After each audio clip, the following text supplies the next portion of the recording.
The focus of our research project was on collaborative problem solving using technology in math and science. What we're trying to find out in this project is whether using collaborative online problem solving strategies can increase student involvement in and engagement in problem solving, and whether or not it actually produces tangible positive results in their ability to problem solve. We also wanted to see if they could take these strategies and apply them individually after working in a larger group. One of the biggest factors that we had to consider for implementing this project was what kind of technology we were going to use. At Beachy Cove Elementary, we had just received a class set of iPads, and we also have Wi-Fi in our school, so that was a big advantage for us. We just had to find the right app. We chose to study Edmodo. Edmodo is an app and a website that's free to use, targeted at teachers in the primary elementary school environment. Looks very similar to Facebook. It's a platform that people are very, very familiar with, generally speaking. It allows a teacher to organize groups of students, present them with questions, tools like polls, surveys, assignments, that sort of thing, grade their work. It's a place where students can use as a Dropbox for their assignments and projects. They can post pictures, video, links. It's very versatile. Another big thing we had to do, because we were going between two different grade levels, finding the common threads that go through the K-6 math program. We used a unit that we knew was very similar in content in grade 5 and 6, so we chose to do most of our problem solving around fractions and multiplication. What we're doing today is the third iterance of the group problem solving activity. Students have already collaborated on their answers, and now they're formulating a group response to then present to their peers. There is not one right solution in our action research project, and the kids really enjoy that. They enjoy presenting their different solutions, and they feel comfortable because they're using their interests, they're using their strengths to formulate an answer that they don't feel, they're not afraid to present to their peers. Other big thing that I've been noticing as well is the value in providing novelty and a bit of uncertainty to students in their learning.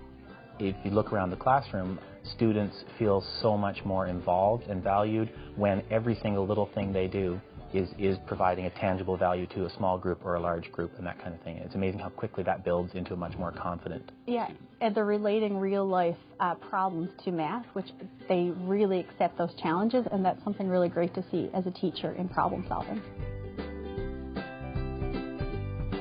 The initial stage for us was to get information from the students, collect data in two different ways. The first one being their attitudes toward problem solving and their assumptions about themselves and about problem solving in general, the way they understood it. And the second one asking about concrete knowledge, saying, do you know how to do this? What strategy might you use? And also gauging their comfort with technology in case that became a factor. Following up on that, our initial thing was to do a pen and paper test.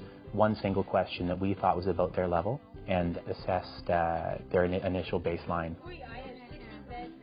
We used the information we had gathered initially to group our students, whether it was based on their comfort in technology or their specific level in math.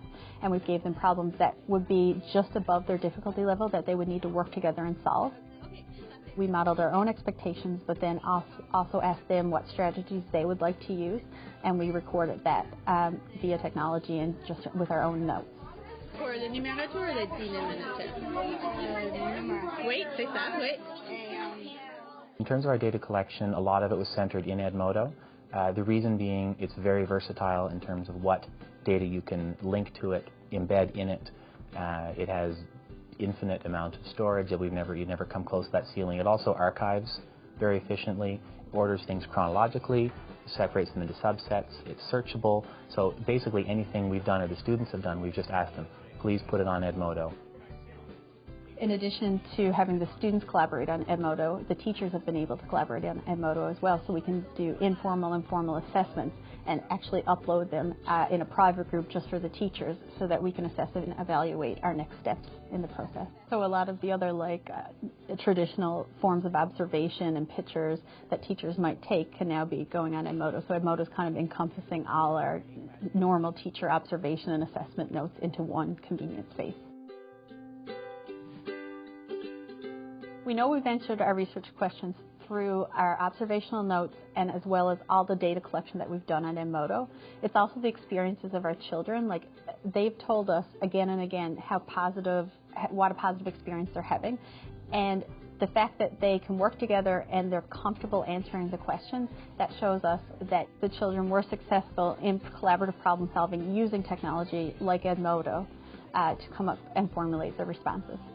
I think it's very much a combination. I was initially concerned how are we going to balance the quantitative data that we're obviously going to have. We know that because we know when we're going to give it and what we'll get back.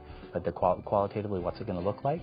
And as a teacher, it's the sort of soft science of looking around your classroom and saying, well, okay, these are engaged students. They are students who care about what's going on right now. They're obviously involved in this.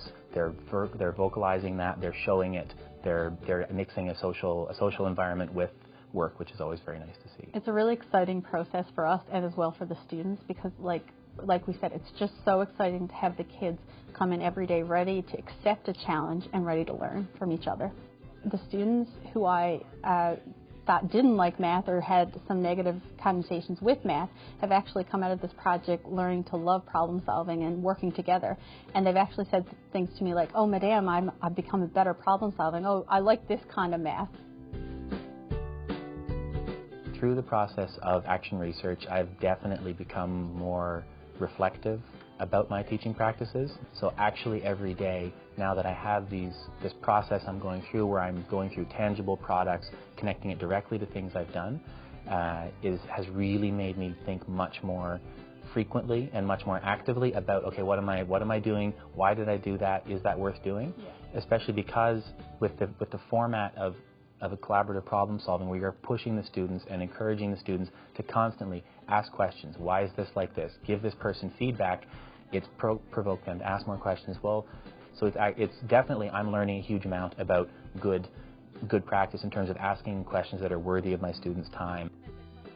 And what I've learned, it's nice to share these reflections with others. Like, I'm forcing myself to reflect on how I could change my practices to better meet the needs of my students. But at the same time, I'm gaining so much more from being able to reflect and collaborate with Sam and with my other co-teacher during this whole process. So I'm kind of asking myself to do the same things that I'm asking my students, to ask questions, to actively engage and reflect on my learning and how will that better my learning. I think action research as a form of professional development is great. I think it's great because it's active and it's demanding of the teacher as a professional. It's demanding intellectually, it's demanding of your time, it's demanding in a lot of different ways, and it forces you to sort of hold your feet to the fire and say, okay, but why am I doing this? But what is this really about? There is no abstract in action research. There is no abstract concept. It's all so real. You're still responsible to the kids in your class, responsible to yourself, to your administrators, to other people you're collaborating with, which so it just makes it very real. You can take a lot of ideas that we've had in theory and put them to practice. It's very hands-on, and it just makes us reflect on the whole process and how we can make it better each time that we participate in an action research project, and how that will look differently each time we implement something in our classroom. It's a really good learning experience.